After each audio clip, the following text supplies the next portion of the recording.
مولوی صاحب کہ یہ جارحیت جو ہے یہ صرف ایران کے اوپر ہی کیوں، اور اس کے سامنے کھڑے ہونے والے اس جارحیت کے ایرانی جو ہیں جس طرح سے لڑ رہے ہیں، اس کا بھی ایک تاریخی پس منظر ہے، اس کا بھی ان کے ایک بلیف سسٹم کا پس منظر ہے. اس کے اوپر آپ گفتگو کیجئے گا کہ یہ کیوں ان کے اندر حق کے لیے کھڑے ہونے کے لیے اتنی جرت اور اتنا سخت کیسے ہے؟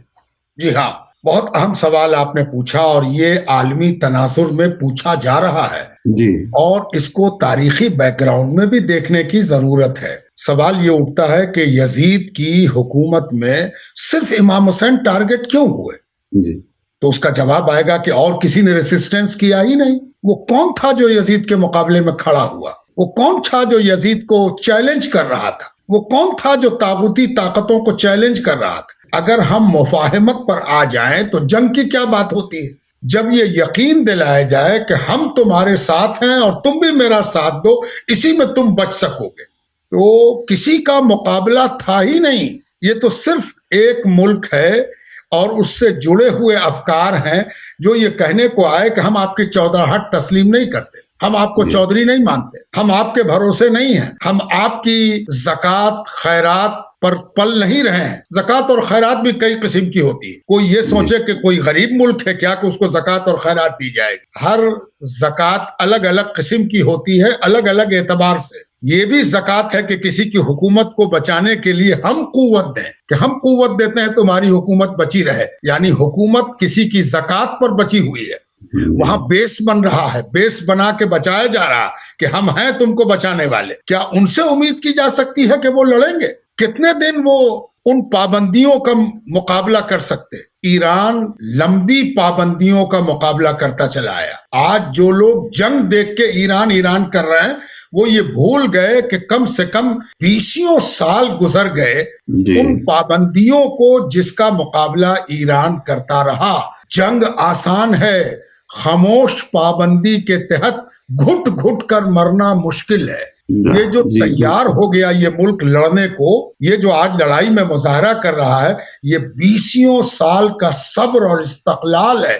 جب اس نے پابندی سہ لی تو اس نے سیکھ لیا کہ پابند میں رہتے ہوئے، بالکل ایسے سمجھیے جیسے کوئی مریض دواؤں کی کمی کے باوجود اپنے اندر امیون سسٹم کو ڈیولپ کرتا ہے، قوت مدافعت کو ڈیولپ کرتا ہے. اس کا امیون سسٹم اتنا ڈیولپ کر جاتا ہے کہ اس کو دواؤں کی ضرورت نہیں رہتی. پھر وہ جب دوائیں اس کو دکھائی جاتی ہیں، بڑے بڑے آپریشن کے بارے میں کہا جاتا ہے، تو وہ مریض کہتا ہے نہیں، میری قوت مدافعت، روگ سے لڑنے کی چھمتا اتنی بڑھ چکی ہے کہ اب ہم ہر قوت کا مظاہرہ اور مقابلہ کرنے کو تیار ہیں. تو دیکھنے کی بات یہ ہے کہ ایران نے اتنی لمبی پابندیوں کو سہ کر، تپا کر اپنے آپ کو تیار کر لیا. اب وہ سامنے کھڑا ہے تو جو لوگ حیرت میں ہیں اور جن کو آج عقیدہ سوج رہا ہے اور جن کو آج عقیدے کی خرابی نظر آ رہی ہے، اور وہ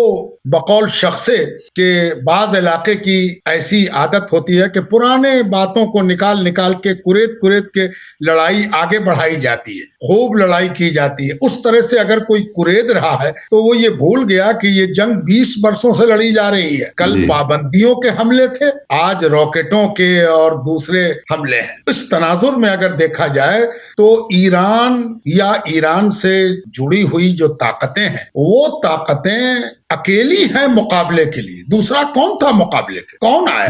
کوئی تو آیا نہیں. اس کے پہلے کی مثالیں ویتنام کی ہیں، کوریا کی مثالیں موجود ہیں، وہ مثالیں بھی موجود ہیں. جو لوگ اس کو خالص دینی تناظر میں دیکھ رہے ہیں، وہ اگر اس کو قومی تناظر میں دیکھیں گے تو ان کو ویتنام بھی نظر آ جائے گا اور کوریا بھی نظر آ جائے گا.